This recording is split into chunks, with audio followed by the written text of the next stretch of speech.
11h06 sur Algérie 3, on va retrouver Azdin Aïdjoudi. Les U23 nous avaient donné beaucoup d'espoir sur leur premier match, victoire contre le Sénégal, 1-0, et on s'est tous mis à rêver des Jeux Olympiques de Londres et d'une nouvelle participation de l'équipe nationale algérienne. Il y a eu le Maroc, défaite 1-0, et on s'est dit, il reste encore un match. Le Nigeria, qu'il fallait battre absolument. C'était bien parti, l'Algérie gagnait 1-0, puis subitement l'équipe s'est écroulée en seconde mi-temps pour être battue largement 4-1. Que s'est-il passé pour une équipe qui s'est préparée durant 14 mois, qui a eu tous les moyens de préparation? On attendait beaucoup d'elle, finalement à la fin, on peut parler d'échec. Pour tenter d'expliquer justement ce tournoi pré-olympique et cet échec, avec nous l'entraîneur, M. Azdin Aïdjoudi, bonjour. Bonjour maman, bonjour amis auditeurs. Alors Azdin Aïdjoudi, avec du recul, qu'est-ce que vous dites? Est-ce que vous campez sur votre première déclaration pour dire non, c'est pas un échec, alors que tout le monde parle d'échec? Tout d'abord, laissez-moi, je suis vraiment désolé pour notre public, pour notre supporter. On avait essayé d'intégrer, on avait beaucoup d'espoir dans cette équipe. On avait sincèrement...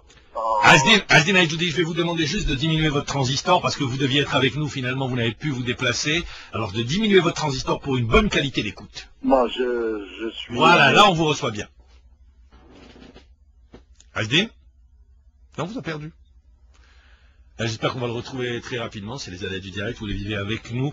Alors je le disais, Azdin Aïdjoudi le dit il y a un instant, eh bien il voulait revenir sur justement ce parcours de l'équipe nationale qui nous a valu 2 défaites, l'une contre le Maroc sur le score d'1-0, et ce n'est pas pour remuer le couteau dans la plaie, et puis le Nigeria 4-1 pour une victoire contre le Sénégal. Azdin Aïdjoudi est de nouveau avec nous. Azdin. Oui, je disais, maman... pour avancer,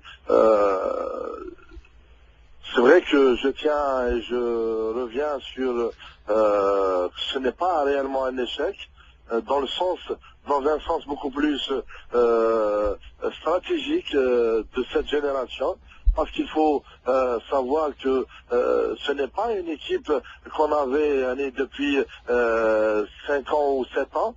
Ce n'est pas une génération qu'on avait en U13, en U15, et on les a suivis. C'est une équipe qu'on a relancée, qu'on a créée pour un objectif déterminé.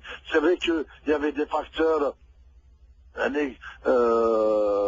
qui ont fait qu'il n'y avait pas cette génération en U15 ou en U17, mais 10 ans. Le plus important pour moi, je dis que cette équipe a beaucoup progressé, en espace de 14 mois. Ça veut dire quoi? Ça veut dire, si on avait moi ou un autre entraîneur ou un autre staff dans les catégories jeunes et qu'on lui a donné les moyens nécessaires de travailler, on aurait pu avoir quand même beaucoup de générations qui peuvent aller... Azdin Aïdjoudi, moi j'ai très bien compris, et les auditeurs ont compris ce que vous êtes en train de dire. Vous revenez donc sur le fait que ce n'était pas une génération qui était installée depuis bien longtemps, ils ont fait tout le parcours. Mais quand vous avez signé à la Fédération algérienne de football, vous saviez très bien que vous partiez sur un tournoi olympique pour arracher une qualification, c'était ça l'objectif. On n'est pas dans la recherche d'une équipe. Non, je suis d'accord avec toi. J'ai signé parce que quand même la Fédération m'a fait confiance, m'a recruté en tant qu'entraîneur algérien pour cette équipe, et avec l'objectif d'aller, mais on ne peut pas dire qu'aujourd'hui... C'est-à-dire on vous a pas dit, vous signez pour nous faire gagner une équipe et la qualification n'est pas importante. C'était d'aller chercher une qualification. Attends, oui. Mais dans les deux sens, le football algérien a besoin aujourd'hui de jeunes, a besoin aussi de travail, a besoin de progression. Mais la progression, elle n'est pas aussi simple dans la qualification.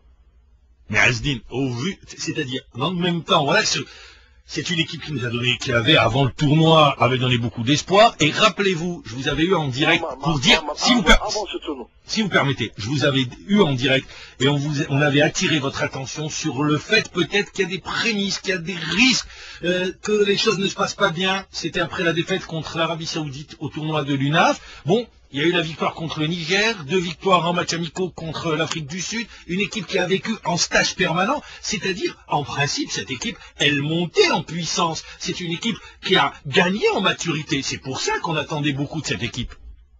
Oui, moi, dans l'attente d'une qualification, on était toujours dans l'espoir. Mais ce que moi personnellement, en tant qu'entraîneur aujourd'hui, au-delà, c'est vrai que la qualification est très chère, on est très peiné de ne pas partir. Mais aujourd'hui, quand je revois le niveau tactique de mon équipe, vous voyez, on avait... Qu'est-ce que vous dites? Sur les deux matchs qu'on a fait Sénégal et Maroc, et vous pouvez vérifier ça avec les analystes et même les analystes qui vont sortir prochainement, que notre niveau tactique est au-dessus de toutes les équipes. On était parmi les meilleures équipes sur le plan organisationnel. Tout ça, c'est du travail. Tout ça, c'est un investissement beaucoup plus technique.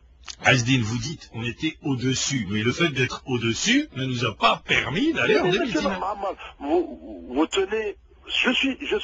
Moi je suis peiné. J'ai passé, je passe des moments. C'est-à-dire, on voudrait aller. Est-ce que vous ne pensez pas que peut-être en laissant certains joueurs, avec le recul, c'est pour ça que je vous parle en termes d'analyse, avec le recul, peut-être certains joueurs vous êtes trompés sur certains choix. Peut-être, je vous pose la question. Peut-être il aurait fallu aborder les matchs d'une autre manière. Je vous pose la question. Oui, maintenant on peut dire beaucoup de choses.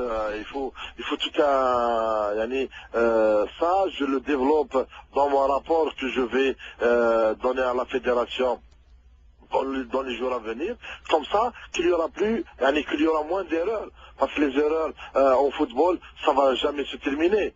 Mais au moins, à la limite, il y aura moins d'erreurs pour les autres catégories, pour les autres générations. Mais le plus important, aujourd'hui, il y a un regret de ne pas partir.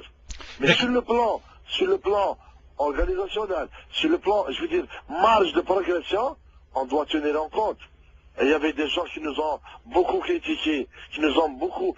moi, quand je revois le match de la Zambie avec 2000 supporters, excusez-moi, on n'avait pas d'espoir. Et quand je revois le match amical Maroc-Gambie ou Maroc avec 30 000 supporters, je me dis que notre public n'avait pas... c'est la fédération. Même le président, que je tiens à remercier pour tous ses encouragements, pour tout son dévouement pour cette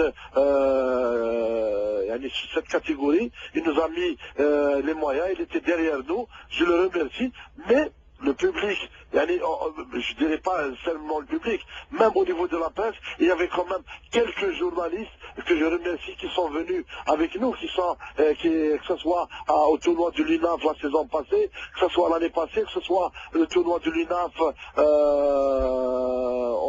mois de novembre, début novembre. Il n'y avait pas beaucoup d'investissements de ce côté-là. Si, je pense. De l'autre côté, au niveau de la fédération, c'est vrai, on avait cru, parce qu'on l'a monté, on a fait monter cette équipe, on l'a fait monter.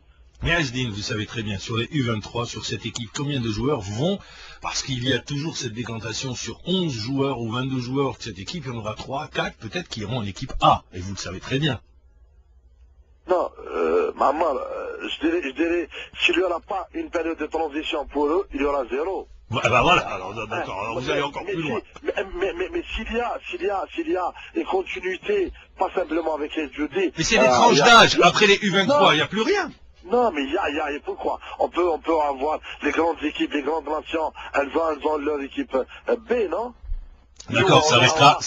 On a en plus une équipe, parce que nous, on s'attelle à dire, il doit y avoir une équipe A'. Oui, je suis d'accord. Une équipe A' qui sera avec beaucoup plus de locaux. Mais n'oublions pas qu'on a quelques immigrés jeunes dans cette catégorie à qui on ne doit pas Sur cette question. fermer les portes.